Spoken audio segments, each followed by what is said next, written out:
दोस्तों, आचार्य चाणक्य की नीति सर्वशक्तिशाली है। इस नीति में अनेक ऐसी बातों का वर्णन किया है जो हमारे दैनिक जीवन में देखने को मिलता है। आचार्य की इस नीति में शास्त्र में साफ साफ वर्णित है कि यदि मनुष्य अपने जीवन में भूलकर भी 7 लोगों को पैर छू देता है तो उसका जीवन नष्ट हो सकता है।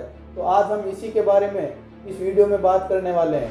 तो वीडियो को बिना स्किप किए लास्ट तक जरूर देखें। अभी तक चैनल सब्सक्राइब नहीं किया है तो सब्सक्राइब भी जरूर करें।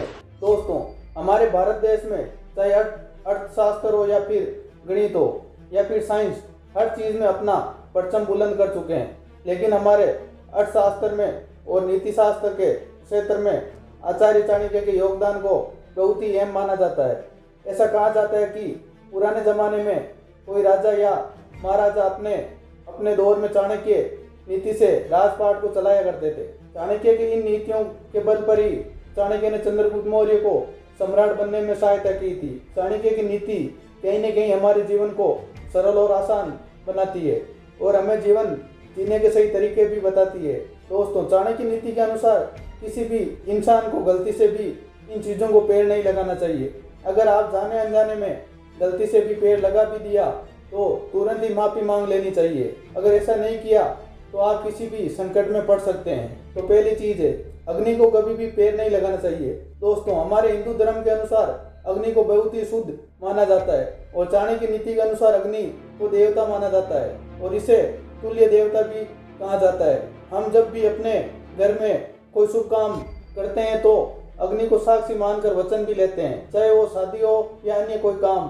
तो यदि आप भूल से भी अग्नि को पैर लगा भी देते हैं तो उसे तुरंत ही माफ़ी मांग लेनी चाहिए। दूसरी चीज़ है, कुंवारी कन्या को कभी भी पैर नहीं लगाना चाहिए। दोस्तों, अधिकतर हम ये भी देखते हैं कि घर के किसी शुभ कार्य में कन्याओं को भी खाना खिलाया जाता है। चाणक्य नीति के अनुसार इंसान को कुंवारी कन्या को पैर नहीं लगाना चाहिए क्योंकि कुंवारी कन्या को देवी के तुल्य समझा जाता है, इसलिए कन्या को पैर नहीं लगाना चाहिए। और गलती से भी अगर पैर लग भी जाए तो तुरंत ही उसे माफ़ी मांग ले, अन्यथा आप अनेक संकटों में भी पड़ सकते हैं। तीसरी चीज़ है, अपने गुरु को कभी पैर नहीं लगाना चाहिए। दोस्तों, हमारे हिंदू धर्म में गुरु को माता पिता से भी बढ़कर दर्जा दिया गया है, इसीलिए अपने गुरु का हमेशा सम्मान और आदर करना चाहिए।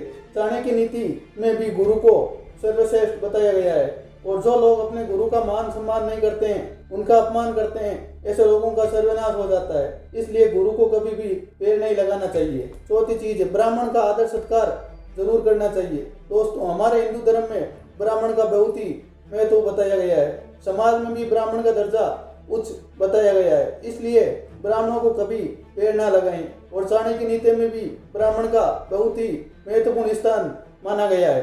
पांचवी चीज़ है, अपने से बड़े बुजुर्गों लोगों को कभी भी पैर ना लगाएं। अपने घर में या अपने से बड़े लोगों का मान सम्मान करना चाहिए। बुजुर्गों का हमेशा सम्मान करना अति आवश्यक जरूरी है। जिस घर में बड़े का आदर नहीं किया जाता है उस घर में कभी सुख शांति और समृद्धि नहीं रहती है। छठी चीज है, छोटे बच्चे या शिशु को कभी पैर ना लगाएं। दोस्तों, चाणक्य नीति के अनुसार हिंदू धर्म में शिशु को भगवान का रूप माना जाता है क्योंकि शिशु ही सबसे प्रिय होता है, क्योंकि शिशु छोटे होने पर भी आदरणीय है। ये भावी राष्ट्र के निर्माता होते हैं, इसलिए इन्हें कभी पैर नहीं लगाना चाहिए। सातवीं चीज है, गाय को कभी भी पैर नहीं लगाएं। चाणक्य नीति शास्त्र के अनुसार और हमारे हिंदू धर्म में भी गाय को माता का रूप माना गया है। चाणक्य के अनुसार जैसे गुरु ब्राह्मण और वर्ध और कुंवारी कन्या और शिशु को कभी पैर नहीं लगाया जाता है, उसी तरह गाय को भी पवित्र माना गया है।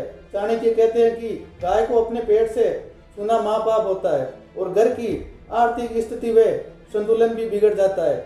इस प्रकार गाय हमारी माता है। गाय को रोज रोटी खिलाना चाहिए। गाय का अपमान कभी नहीं करना चाहिए। अगर भूलवन से भी पैर लग भी जाता है तो तुरंत गाय से माफ़ी मांग लेना चाहिए। तो दोस्तों, ये थी चाणक्य के अनुसार 7 चीज़ें जिनका कभी भी अपमान नहीं करना चाहिए बल्कि इनका आदर सत्कार करना चाहिए।